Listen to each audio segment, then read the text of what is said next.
Hey friends, welcome back to our channel that is Gyani politics. और आज हम discuss करने जा रहे हैं that is modern approach of political science. और मॉडर्न अप्रोच क्या है? That is behaviouralism revolution in political science. तो first of all, behaviouralism is the one of the most important development in political science. अब देखिए, अगर 20th century की बात की जाए तो जो बिहेवियरलिज्म है ये एक बहुत इंपॉर्टेंट डेवलपमेंट पॉलिटिकल साइंस में लाता है। It considered a new and modern approach, और इसी को बिहेवियरलिज्म ही को एक मॉडर्न और न्यू अप्रोच पॉलिटिकल साइंस का कहा जाता है। जो टर्म है बिहेवियरलिज्म, ये पहली बार बहुत ही ज्यादा उपयोग में लिया गया था अमेरिकन के द्वारा फर्स्ट ग्रेट वॉर में। और इसके बाद इसका सिस्टमैटिक अप्रोच स्टार्ट कर दिया एक जर्नलिस्ट हैं जिनका नाम फ्रांच केट है। और कौन सी बुक में? उन्होंने एक बुक लिखी जिसका नाम था पॉलिटिकल बिहेवियर, और जो कि पब्लिश हुई थी 1928 में।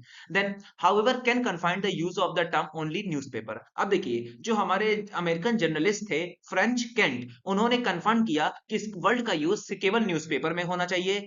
who should report the things which actually happen, not the way are supposed to happen। और ऐसी थिंग्स में जो एक्चुअली हैपन हुई हो, ना कि सपोज किया जाए कि हैपन हुई हो। हेल्बर्ट टिंगस्टन राइट अ बुक इन 1937। अब देखिए, एक हेर्बर्ट टिंगस्टन नामक पॉलिटिकल साइंस के साइंटिस्ट थे। उन्होंने अपनी बुक 1937 में that the political behaviour study in election statics में बिहेवियरलिज्म वर्ड का और यूज किया। It goes to the credit of tungsten widely used in political science. अब देखिए, अमेरिका में पॉलिटिकल साइंस का जो स्टार्टअप हुआ था, स्टार्टिंग हुई थी, ये क्रेडिट हमारे साइंटिस्ट हर्बर्ट टंगस्टन को जाता है। और इन्होंने बताया था क्या यूटिलिटी है studying of political science in USA in the beginning of the 20th century when Graham was and A.E. Bentley advocate strongly on the study of actual phenomena। अब देखिए, यूएसए में जो बिगनिंग हुई थी स्टडी ऑफ पॉलिटिकल साइंस की, वो दो scientist की वजह से हुई थी। पहला हमारे ग्राहम वॉलेस हैं और दूसरा ए.ई. बेंटले हैं। इन्होंने एक्चुअली स्ट्रांगली स्पीच दी थी कि क्यों जरूरी है पॉलिटिकल फिनोमिना हमारी लाइफ में, और इसको पढ़ना भी बहुत आवश्यक है। और ग्राहम वॉल्स ने कहा that the politics without the study of psychology for a individual is meaningless. अगर कोई व्यक्ति पॉलिटिक्स की स्टडी करता है विदाउट द साइकोलॉजी, तो उस व्यक्ति के लिए वो स्टडी मीनिंगलेस है, कोई भी यूज की नहीं है। तो दोस्तों, अब हम डिस्कस कर लेते हैं about the meaning and the definition of behaviouralism. तो फर्स्ट ऑफ ऑल, जो बिहेवियरलिज्म है ये शुरू हुआ था, इस वर्ड की शुरुआत हुई थी, एक प्रोटेस्ट हुआ था, प्रोटेस्ट फॉर पॉलिटिकल साइंस। और किसने किया था? अमेरिकन पॉलिटिकल साइंटिस्ट ने किया था, क्योंकि वो डिससेटिस्फाई थे, एग्री नहीं हो रहे थे जो अप्रोच और traditional study of political science ने दिए थे। पर्टिकुलरली ये इन मेथड से नहीं थे, जैसे कि historical, philosophical, descriptive, institutional approaches से ये सेटिस्फाई नहीं थे।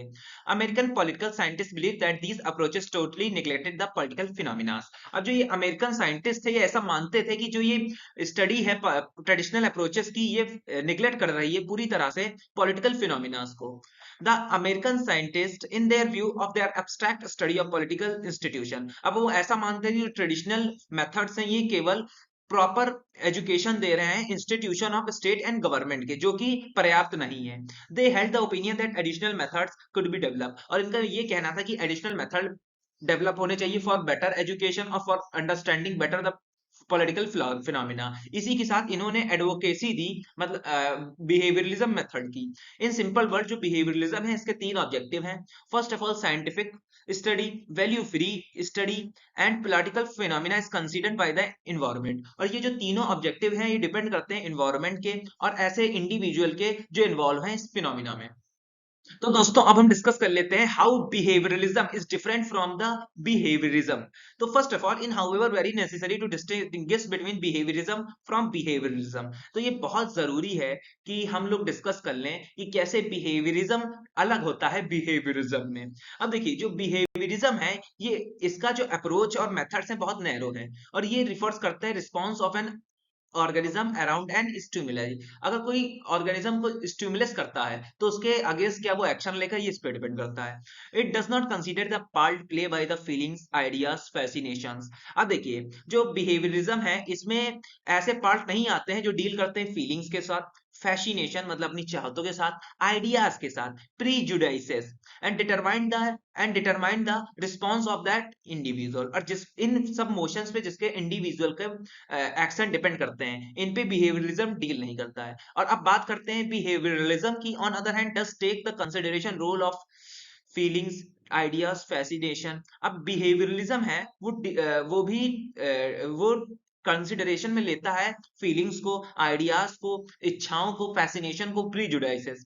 David Easton has remarkable distinction. अब देखिए जो एक साइंटिस्ट थे डेविड ईस्टन, उन्होंने बहुत बढ़िया से डिफरेंशिएट किया बिहेवियरिज्म को और बिहेवियरिज्म को। फर्स्ट ऑफ ऑल इन्होंने किसके हेल्प से किया? First of all para diagram की मदद से किया। The para diagram adopted by the behaviourist according to him is SR। अब देखिए जो बिहेवियरिस्ट थे, मतलब जो बिहेवियरिज्म के पार्टी से आते थे, उन्होंने पैराडिग्राम SR को रिस्पॉन्स दिया, दैट इज स्टिमुलस रिस्पॉन्स। और behaviouralist having improved upon the SOR। अब देखिए जो बिहेवियरलिज्म थे, उन्होंने इनके लिए पैराडायग्राम दिया SOR, स्टिमुलस ऑर्गेनिज्म रिस्पॉन्स। तो इस प्रकार से इन्होंने डिफरेंशिएट किया। He suddenly awaken by the means of prick, the prick is here stimulus. और इन्होंने एक टर्म लाया प्रिक, और प्रिक का मतलब होता है stimulus. then he would not like to be pricked, so he feels angry and start abusing the pricker। अगर कोई व्यक्ति को प्रिक की जाए, मतलब पेन पहुंचाया जाए, तो वो एंग्री हो जाएगा और स्टार्ट अब्यूजिंग इस this action under the conscious that refers to behaviouralism. और इसी प्रकार का एक्शन को हम बिहेवियरलिज्म कहते हैं। It is consider behaviour that it is generally termed as behaviouralism. और इसी प्रकार के अगर कोई व्यक्ति बिहेवियर करता है तो उसे बिहेवियरलिज्म कहेंगे।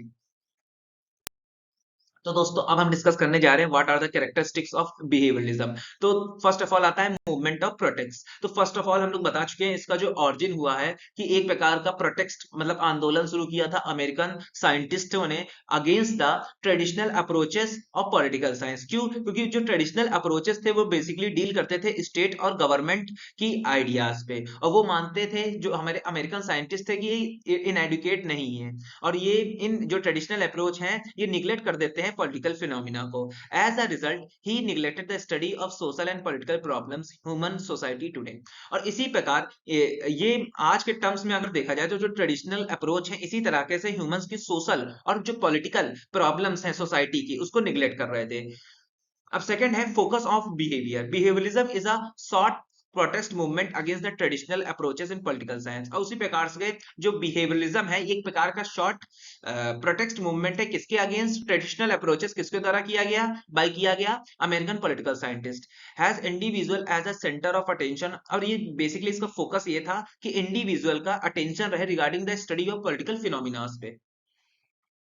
तो दोस्तों अब हम डिस्कस कर लेते हैं what are the scientific and outlook objectives of the behaviouralism. First of all है scientific and outlook and objectivity. तो behaviouralism stresses the special importance of scientific. अब देखिए बिहेवियरलिज्म जो एक प्रकार का मॉडर्न अप्रोच है पॉलिटिकल साइंस में, ये बेसिकली डील करता है scientific objectively. Behaviourist overlook the ethical values because they can not be study scientifically. और जो बिहेवियरिस्ट हैं वो ओवरऑल डील करना चाहते हैं एथिकल वैल्यूज पे, ट्रेडिशनल वैल्यूज पे, और वो स्टडी नहीं करना चाहते हैं scientifically. Instead they advocate the value of science of politics. और इसके बावजूद जो हमारे मॉडर्न अमेरिकन साइंटिस्ट हैं पॉलिटिकल साइंस के, वो बताते हैं क्या क्या खासियत है study politics as a science. Second है methodological revolution. Behaviouralism brought all together new approach in the study of political research. अब देखिए जो बिहेवियरलिज्म में मीडियोलॉजिकल रिवोल्यूशन है ये एक प्रकार का नया अप्रोच लाता है पॉलिटिकल साइंस में, कैसे सब मिलके पढ़े। Consequently some scholar regard as behaviouralism as nothing but a methodological revolution. अब देखिए कुछ स्कॉलर्स हैं जो डील करते हैं पॉलिटिकल साइंस के, उनको वो ऐसा मानते हैं कि बिहेवियरलिज्म कुछ नहीं है, एक प्रकार का मेडियोलॉजिकल रिवोल्यूशन है पॉलिटिकल साइंस में। तो दोस्तों यही था मेरा content about the modern approaches of political science that is behaviourism. अगर आपको मेरा वीडियो पसंद आया हो तो लाइक सब्सक्राइब एंड शेयर जरूर कीजिएगा। जय श्री राधे दोस्तों।